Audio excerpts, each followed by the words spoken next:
Artificial intelligence یعنی مصنوعی ذہانت کے بارے میں جاننے سے پہلے ہمیں یہ جان لینا چاہیے کہ اے آئی کی کیا اہمیت ہے اور وقت گزرنے کے ساتھ ساتھ اس کی اہمیت کیوں بڑھتی جا رہی ہے۔ آرٹیفیشیل انٹیلیجنس کی مدد سے آپ ایسے سافٹ ویئر تیار کر سکتے ہیں جس سے بہت سے مسائل بآسانی حل ہو سکتے ہیں، جیسے کہ صحت سے متعلق امور۔ اے آئی کی مدد سے آپ اپنا ذاتی ورچوئل اسسٹنٹ تشکیل دے سکتے ہیں، جیسے کورٹانا، گوگل اسسٹنٹ، سری ہے۔ اے آئی کی مدد سے آپ ایسے روبوٹ بنا سکتے ہیں جو ایسے ماحول میں کام کر سکیں جہاں انسانوں کی بقا خطرے میں ہو سکتی ہے۔ آرٹیفیشیل انٹیلیجنس کی بھی باقاعدہ بنیاد 1956 میں رکھی گئی تھی۔ آرٹیفیشیل انٹیلیجنس سے مراد ہے کہ ہم کمپیوٹر یا مشین کے اندر ایسی صلاحیتیں پیدا کریں کہ وہ انسانوں کی طرح سوچ اور عمل کر سکیں، یا کمپیوٹر میں ایسی ہدایات داخل کر دی جائے کہ وہ منطقی طریقے سے سوچیں اور کام کر سکیں۔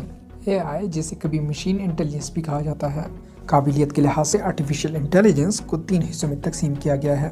پہلا ہے کمزور آرٹیفیشیل انٹیلیجنس، یہ صرف خاص کام کے لیے تربیت یافتہ ہے۔ اس کی بہترین example IBM Watson super computer ہے۔ اے آئی کی دوسری قسم جنرل آرٹیفیشیل انٹیلیجنس ہے، جو انسانوں کی طرح کارکردگی کے ساتھ کسی بھی فکری کام کو انجام دے سکتے ہیں۔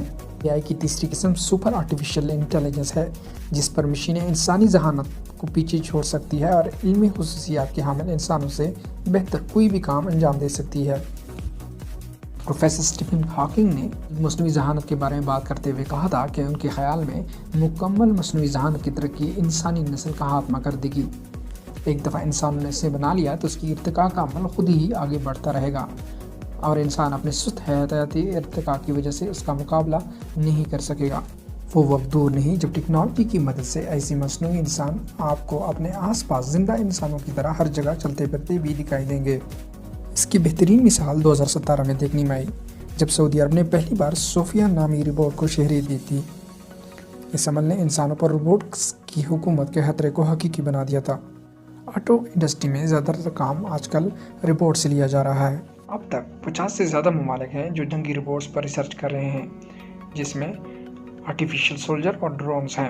ان ممالک میں چائنا، USA، برطانیہ اور رشیا شامل ہیں۔ امریکی ٹیکنالوجی کمپنی گوگل نے اعلان کیا ہے کہ اب آرٹیفیشیل انٹیلیجنس پروگرام ہتھیار بنانے کے لیے استعمال نہیں کیے جائیں گے۔ کمپنی نے مصنوعی ذہانت پر مبنی اس ٹیکنالوجی کی ڈیزائننگ کے لیے نئی ہدایات جاری کر دی ہیں۔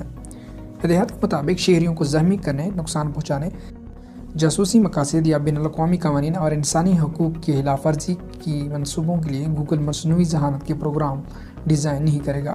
اس سے پہلے گوگل کا پینٹاگون کے ساتھ ڈرون فوٹیج کے لیے مصنوعی ذہانت کا معاہدہ منظر عام پر آیا تھا، جس کے بعد گوگل کے کئی ملازمین احتجاج میں مستعفی ہو گئے تھے۔ معاملے پر کی جانے والی تنقید اور احتجاج کے بعد گوگل نے امریکہ محکمہ دفاع پینٹاگون کے ساتھ کیے گئے معاہدے کی تجدید سے انکار کر دیا تھا۔ وقت گزرنے کے ساتھ ساتھ انسانوں میں یہ خوف پایا جا رہا ہے کہ آرٹیفیشیل انٹیلیجنس کی وجہ سے بے روزگاری میں اضافہ ہوگا اور یہی رپورٹس انسانوں کے خلاف استعمال ہوں گے۔